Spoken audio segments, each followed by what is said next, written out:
Hello friends, welcome to Nageshwar math. మనం పోయిన last videos వరకు ఒక ఆర్డర్ ఫార్మాట్ కింద మనం ఫామ్ అయిపోయి ట్రిగనామెట్రీ అన్న టాపిక్స్ మనం సక్సెస్ఫుల్గా కంప్లీట్ చేయడం జరిగింది. సో ఈ యొక్క ట్రిగ్నామెట్రీ పార్ట్లో మనం నేర్చుకుంది ఏంటి అని చెప్పంటే, ఫస్ట్ వచ్చేటప్పటికి మనం ట్రిగ్నామెట్రిక్ రేషియోస్ నేర్చుకున్నాం. నెక్స్ట్ వచ్చేటప్పటికి కంపౌండ్ యాంగిల్స్, తర్వాత multiple and sub multiple angles, and last topic వచ్చేటప్పటికి ట్రాన్స్ఫర్మేషన్స్. సో ఇవి మనం సక్సెస్ఫుల్గా ఫినిష్ చేసుకున్న topics. So each and every ఒక టాపిక్ మనకి ట్రిగ్నామెట్రీ దాంట్లో అంటే ట్రిగ్నామెట్రీ పార్ట్ హియర్ అనే ప్లేలిస్ట్లో అవైలబుల్గా ఉంటుంది. సో మీరు కావాలి అని చెప్పంటే నా ఛానల్ ఓపెన్ చేసుకొని ప్లేలిస్ట్లో ట్రిగ్నామెట్రీ పార్ట్ హియర్ అని చెప్పి మీరు చెక్ చేసుకోవచ్చు అనమాట. సో ఈ విధంగా మనం ఈ యొక్క ట్రిగ్నామెట్రీ పార్ట్ అనేది సక్సెస్ఫుల్గా కంప్లీట్ చేసుకున్నాం. సో ఈ వీడియోలో మనం వచ్చేటప్పటికి సీక్వెన్స్ అండ్ సిరీస్ అనే న్యూ టాపిక్ గురించి స్టార్ట్ చేయబోతున్నాం. సో ఇంకా ఆలస్యం చేయకుండా సీక్వెన్స్ అండ్ సిరీస్ అనే టాపిక్ని మొదలు పెట్టేద్దాం. సో అసలు సహజంగా సీక్వెన్స్ అండ్ సిరీస్ ఈ యొక్క చాప్టర్కి ఇంకొక పేరు ఉంది. దాని పేరు ఏంటంటే ప్రోగ్రెషన్. సో మనం 10th క్లాస్లో ప్రోగ్రెషన్స్ అని చెప్పి నేర్చుకుంటాం అనమాట. దీంట్లో మనం AP arithmetic progression, GP geometric progression and HP harmonic progression, ఇట్లా త్రీ టైప్స్ ఆఫ్ ప్రోగ్రెషన్స్ అనేది మనకు ఉన్నాయి. సో మీరు స్టాటిస్టిక్స్లో కనుక చూసుకుంటే మనం ఏఎం, జిఎం ఇంకా హెచ్ఎం అక్కడ మీన్స్లో వాడతాం. ఇది అంటే అరిథమెటిక్ మీన్, జామెట్రిక్ మీన్ ఇంకా హార్మోనిక్ మీన్. సో ఈ రెండు ఒకటేనా కాదా అని చెప్పి అందరికీ డౌట్ ఉంటుంది. సో మీరు నన్ను కనుక అడిగితే ఈ రెండు ఒకటి కాదు. ఎందుకంటే ప్రోగ్రెషన్స్ అనేది డిఫరెంట్, ఇది ఒక సిరీస్లో తీసుకుంటాం.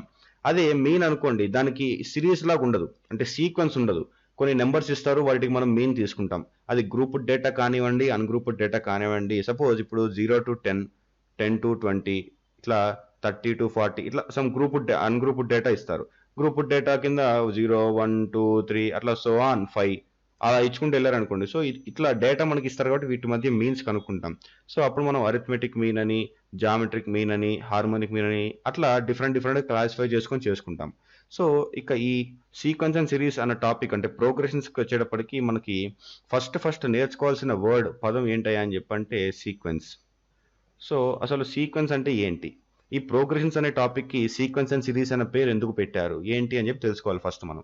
సో అసలు మనకి సీక్వెన్స్ అంటే ఏంటి? సో సీక్వెన్స్ అంటే ఏమీ లేదు, set of numbers arranged in some definite order. Set of numbers arranged in some definite order. So suppose ఇప్పుడు నేను ఒక నెంబర్ తీసుకున్నాను, లైక్ 0, 1, 2, 3, 4 అట్లా సో ఆన్ ఎన్. సో ఇది ఒక సీక్వెన్స్. ఎట్లా సీక్వెన్స్ అని చెప్పంటే సమ్ ఆర్డర్ ఫాలో అవుతుంది ఇక్కడ. సో ఇది అసెండింగ్ ఆర్డర్, అంటే స్మాల్ నుంచి బిగ్కి వెళ్తున్నాం, అంటే చిన్న నెంబర్ నుంచి పెద్ద నెంబర్కి వెళ్తున్నాం. సో ఇది మనకి అసెండింగ్ ఆర్డర్, ఏఓ అంటారు దీన్ని షార్ట్ ఫామ్లో. సో ఈ అసెండింగ్ ఆర్డర్ ఫాలో అవుతున్నాం కాబట్టి దీన్ని మనం సీక్వెన్స్ అని చెప్పి అంటాం. Sequence of first n natural numbers, n ఉంది కాబట్టి ఇక్కడ 0 తీసేస్తే మనకి sequence of first n natural numbers. So ఇక్కడ 0 ఉంది కాబట్టి మనం ఫస్ట్ ఎన్ హోల్ నెంబర్స్ అంటాం. 0 లేకపోతే ఫస్ట్ ఎన్ న్యాచురల్ నెంబర్స్, 0 ఉందనుకోండి ఇక్కడ ఫస్ట్ ఎన్ హోల్ నెంబర్స్ అని చెప్పి చెప్పడం జరుగుతుంది. అలానే ఈ యొక్క సీక్వెన్స్కి డొమైన్ ఏంటి, రేంజ్ ఏంటి? సో ఈ యొక్క సీక్వెన్స్కి కూడా మళ్ళీ డొమైన్ ఉంటుందా, రేంజ్ ఉంటుందా? మనం ఓన్లీ ట్రిగ్నామెట్రిక్ ఫంక్షన్స్లోనే కదా డొమైన్ ఇంకా రేంజెస్ గురించి మాట్లాడుకునేది, అందరికీ డౌట్ వస్తుంది. సో మన సీక్వెన్స్కి డొమైన్ వచ్చేటప్పటికి సెట్ ఆఫ్ న్యాచురల్ నెంబర్స్. అలానే రేంజ్ వచ్చేటప్పటికి subset of real numbers. Next ఈ రెండింటిని కనుక కలిపితే, అంటే ఈ వచ్చే సీక్వెన్స్ అంటే డొమైన్ ఇంకా రేంజ్ కనుక కలిసికట్టుగా ఉన్నాయి అని చెప్పంటే దీన్ని వచ్చే సీక్వెన్స్ లేదా అవుట్పుట్ని మనం రియల్ సీక్వెన్స్ అని చెప్పి చెప్పడం జరుగుతుంది. అంటే రియల్ సీక్వెన్స్ అన్న పేరుతో పిలువబడుతుంది. అంటే రియల్ అని చెప్పంటే all positive values like 0, 1, 2, 3 so on n. అదే రియల్ కాకుండా ఇమాజినరీ వాల్యూస్ అనుకోండి, లైక్ √2, √1, √0, √2 అంటే -√2 +√2 అట్లా ఇమాజినరీ వాల్యూస్ అట్లా వస్తుండే అనమాట. సో మనకి డొమైన్ ఇంకా రేంజ్ ఈ యొక్క వాల్యూస్లో కనుక ఉన్నాయి అని చెప్పంటే ఆ వచ్చే సీక్వెన్స్ని మనం రియల్ సీక్వెన్స్ అని చెప్పి చెప్పడం జరుగుతుంది. అంటే ఈ డొమైన్ ఇంకా రేంజ్ ఈ వాల్యూస్లో అని చెప్పంటే సెట్ ఆఫ్ న్యాచురల్ నెంబర్స్, ఇది set of whole numbers. Suppose ఇక్కడ 0 తీసేస్తే సెట్ ఆఫ్ న్యాచురల్ నెంబర్స్. అట్లానే రేంజ్ అని చెప్పంటే సబ్సెట్ ఆఫ్ రియల్ నెంబర్స్, అంటే సబ్సెట్ అని చెప్పంటే దీంట్లోనే దాంట్లోనే కరెక్టే మొత్తం అన్నీ ఉంటాయి. సబ్సెట్ కాబట్టి దీంట్లో హాఫ్ అన్నట్టు, అంటే దీనికంటే తక్కువ ఉంది సబ్సెట్ అని చెప్పి అట్లా చెప్పడం జరుగుతుంది అనమాట. సో నెక్స్ట్ వచ్చేటప్పటికి ఇంకొక ఇంపార్టెంట్ అయిన word series. So sequence and series. So ఇప్పుడు సిరీస్ అంటే ఏంటి? So the sum of the terms of a sequence is called series. So the sum of terms in a sequence is called series. So ఇది ఒకటి గుర్తుంచుకోవాలి మనం. So ఇప్పుడు suppose A1 A2 A3 అట్లా so on AN some definite value దగ్గర ఇక్కడ stop అయిపోయింది ఏ value. So ఇది ఒక సీక్వెన్స్. సో సీక్వెన్స్ అంటే ఒక ఆర్డర్ ఫాలో అవుతుంది. సో దీనికి సిరీస్ ఎట్లా అంటే some of all terms of a sequence. So A1 plus A2 plus A3 plus and so on plus AN. So దీన్ని మనం సిరీస్ అని చెప్పి చెప్పడం జరుగుతుంది అనమాట. సో ఈ పాటికి మీకు అర్థమైండొచ్చు సీక్వెన్స్కి సిరీస్కి డిఫరెన్స్ ఏంటి అని చెప్పి. సో మనకి సిరీస్ మళ్ళీ మనకి 2 kinds కానీ డివైడ్ అయింది. సో సిరీస్ వచ్చేటప్పటికి మనకి 2 kinds. ఒకటి ఫైనైట్ సిరీస్, ఇంకొకటి infinite series. Finite and infinite. So ఫైనైట్కి ఇన్ఫైనైట్కి డిఫరెంట్ ఏమీ లేదు, జస్ట్ సింపుల్ లాజిక్ అంతే. ఫైనైట్ సిరీస్ అని చెప్పంటే సమ్ డిస్టింక్ట్ న్యాచురల్ నెంబర్ అనుకోవాలి, ఇంకంతే. So some distinct natural number అని చెప్పంటే లైక్ 1 2 3 4 అట్లా సో ఆన్ 9. సో ఇక్కడ 9 దగ్గర ఈ నెంబర్స్ ఆగిపోయినాయి. సో సమ్ ఫైనైట్ నెంబర్స్, అంటే ఫైనైట్ అంటే ఏమీ లేదు. ఫైనైట్ అని చెప్పంటే మనం కౌంట్ చేయగలిగినవి, కౌంటబుల్ అని కూడా మనం అనుకోవచ్చు. సో సమ్ నెంబర్స్ కౌంట్ చేయొచ్చు. సపోజ్ ఇన్ఫైనైట్ నెంబర్స్ అనుకోండి విచ్ ఆర్ అన్కౌంటబుల్ లేదు నాన్ కౌంటబుల్ అని కూడా మనం అనుకోవచ్చు. సో అన్కౌంటబుల్ నాన్ కౌంటబుల్ ఏదైనా అనుకోవచ్చు. సో సపోజ్ ఇప్పుడు నేను 1 2 3 4 5 6 అట్లా so on n so on infinity ఇలా ఇచ్చాను అనుకోండి. సో ఇక్కడ n వరకు అయితే మీరు కౌంట్ చేసుకోవచ్చు. సో ఆన్ ఇన్ఫినిటీ ఇన్ఫినిటీ అని చెప్పండి ఇంకా నెంబర్స్ వెళ్ళిపోతానే ఉంటాయి, ఎక్కడ ఆగవు మనకి. సో అందుకని చెప్పి ఇటువంటి నెంబర్స్ని మనం ఇన్ఫైనైట్ నెంబర్స్ అని చెప్పి చెప్పడం జరుగుతుంది అనమాట. సో ఇప్పుడు ఈ సీక్వెన్స్ ఇంకా సిరీస్ అన్న దానికి మనం డెఫినేషన్ చూసాం కాబట్టి ఈ యొక్క చాప్టర్లో మనకి ఫస్ట్ నేర్చుకునే టైప్ ఏంటయ్యా అని చెప్పంటే అరిథమెటిక్ ప్రోగ్రెషన్. సో ఈ యొక్క సీక్వెన్స్ అండ్ సిరీస్ నేను టోటల్ 3 parts కింద చేస్తాను. దాంట్లో ఈ ఫస్ట్ పార్ట్లో మనం అరిథమెటిక్ ప్రోగ్రెషన్ అనే టాపిక్ గురించి డిస్కస్ చేస్తాం. సెకండ్ పార్ట్లో వచ్చేటప్పటికి జామెట్రిక్ హార్మోనిక్ ప్రోగ్రెషన్ గురించి ట్రై చేస్తాం మొత్తం కంప్లీట్ చేయడానికి. థర్డ్ పార్ట్లోకి వచ్చేటప్పటికి వీటి మీద ఏమైనా సమ్స్ కానీ ఏమైనా ఉన్నాయి అని చెప్పండి వాటి మీద ట్రై చేద్దాం. సో అరిథమెటిక్ ప్రోగ్రెషన్, ఏదైనా ఒక సీక్వెన్స్ని any sequence is in AP when the difference between the first two consecutive terms are same. Suppose ఇక్కడ నేను ఒక ఎగ్జాంపుల్ తీసుకుంటాను. సో ఇది మన రెగ్యులర్ లైఫ్లో మనం తీసుకునే ఎగ్జాంపులే. సో ఎగ్జాంపుల్ ఏంటంటే ఫస్ట్ హోల్ నెంబర్స్ తీసుకున్నాం అనుకోండి, లేదు న్యాచురల్ నెంబర్స్ తీసుకున్నాం 1 2 3 4 5 6 7 8 9 10. సో ఇవి మనకి ఫస్ట్ 10 న్యాచురల్ నెంబర్స్. సో ఈ ఫస్ట్ 10 న్యాచురల్ నెంబర్స్కి సెకండ్ టర్మ్ నుంచి ఫస్ట్ టర్మ్ మైనస్ చేయండి, అట్లనే థర్డ్ టర్మ్ నుంచి సెకండ్ టర్మ్ మైనస్ చేయండి, ఫోర్త్ నుంచి థర్డ్, అలా మీరు మైనస్ కనుక చేశారు అని చెప్పంటే మనకి కాన్స్టెంట్ వాల్యూ రావాలి. సో ఇది 2 - 1 is equal to 3 - 2 is equal to 4 - 3. So ఇక్కడ మీరు చూస్తే 2 - 1 1, 3 - 2 1, 4 - 3 1. సో 3 వాల్యూస్ సేమ్ అయినాయి. సో ఇప్పుడు ఈ యొక్క సిరీస్ని మనం ఏపీ సిరీస్ అని కూడా చెప్పొచ్చు. అంటే ఏపీ అంటే ఆంధ్రప్రదేశ్ కాదు, అరిథమెటిక్ ప్రోగ్రెషన్ సిరీస్ అని కూడా మీరు చెప్పొచ్చు. సో ఈ యొక్క సిరీస్లో మనం ఫస్ట్ వాల్యూని ఏతో డినోట్ చేస్తాం.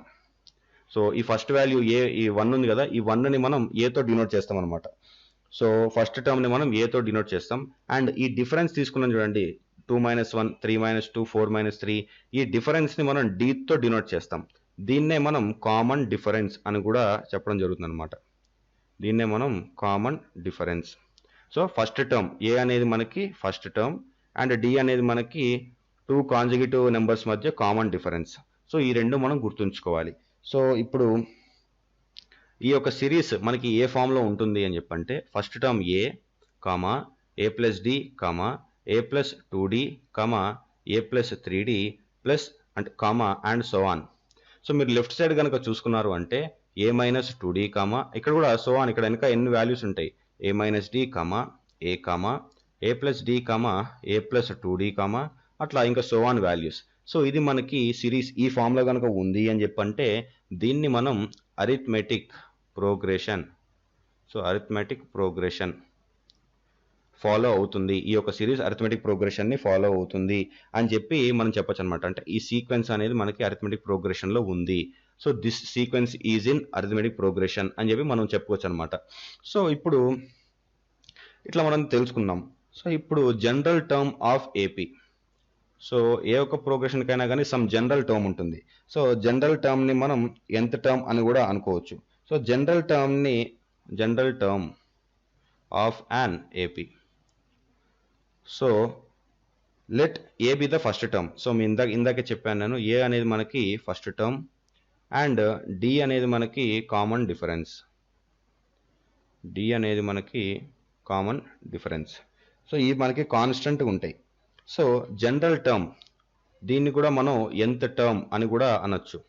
సో దీన్ని మనం ఏఎన్ అని రిప్రజెంట్ చేస్తాం, క్యాపిటల్ టిఎన్ అని కూడా రిప్రజెంట్ చేస్తాం. సో మీరు డిఫరెంట్ ఫ్యాకల్టీస్ అయితే ఏఎన్ అంటారు లేదంటే టిఎన్ అంటారు. ఈ రెండింటికి వాల్యూస్ సేమ్.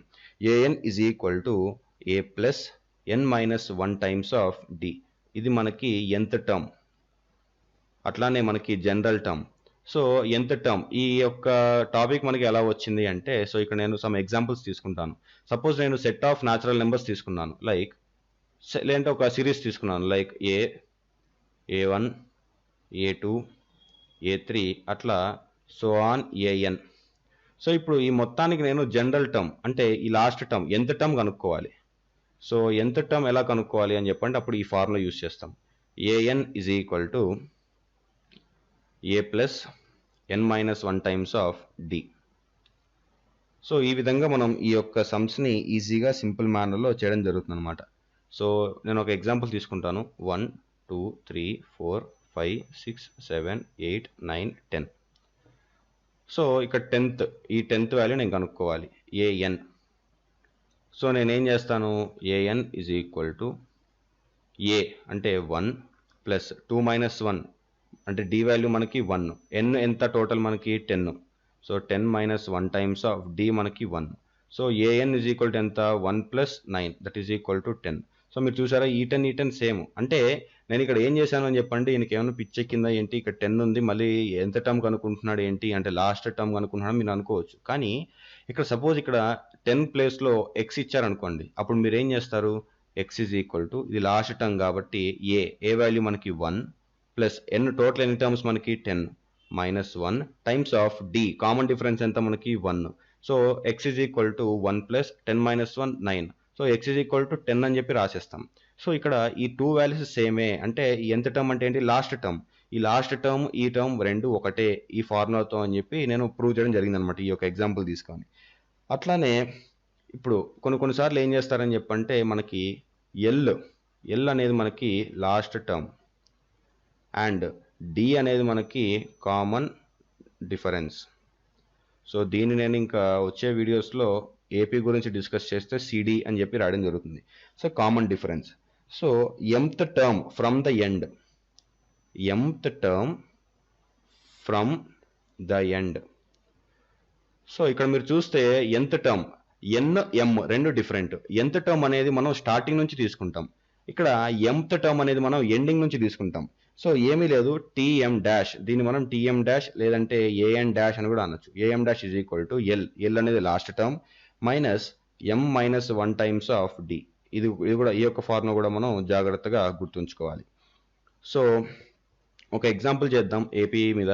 సో ఇది ఏంటంటే ఏఐఈఈ అంటే మన మెయిన్స్ ఎగ్జామ్ 2012లో రిపీట్ అయిన క్వశ్చన్ ఇది. సో ఏంటంటే 100 times the 100th term, 100 into 100th term of AP with non-zero common difference. అంటే common difference D is not equal to 0. common difference equals the 50th times of 50th term is equal to 50 times of 50th term.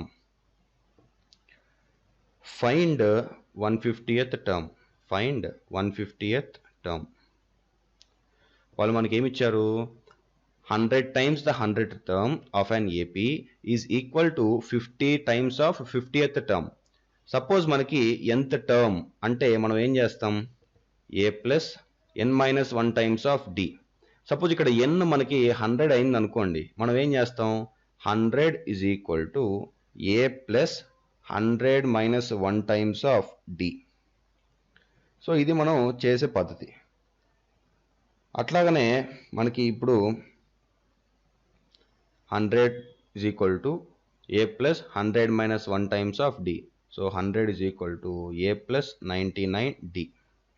So ఇది మనకి ఇక్కడ 100 value అనమాట, ఇక్కడ 100th term value ఇది. So ఇక్కడ మనం ఏం కనుక్కుంటున్నాం అని చెప్పంటే 2 వాల్యూస్, అంటే ది రెండిటి వాల్యూస్ మనం కనుక్కోవాలి ఇక్కడ. సో మనకి 100th టర్మ్ వాల్యూ ఎంత, a plus 99d. సో ఇక్కడ మనం 100 into a plus 99d is equal to 50 times of 50th term అంటే ఏంటి, a plus 49d కదా. సో ఇట్లా మనం చేసాం. ఇప్పుడు మనం మల్టిప్లై చేస్తే ఇక్కడ మనకి 100a ప్లస్ 990, సో 990 ఇక్కడ 9900d is equal to 50a plus 49 into 5, 5 9s are 45, 5 4s are 20, so 2450d ఇది మనకి వచ్చిన వాల్యూ. సో మనం ఎట్ లాస్ట్ ఇది మొత్తాన్ని సాల్వ్ చేస్తే మనకి ఇక్కడ 100a minus 50d is equal to 2450d minus 9900d.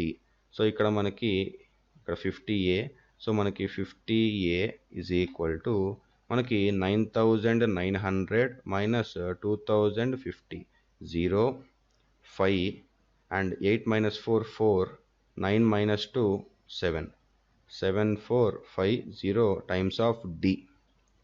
So ఇక్కడ 0 0, 5 1s are 5, 5 1s are 5, so ఇక్కడ 24, 5 4s are 20, 5 9s are 45. So ఇప్పుడు a is equal to 149d.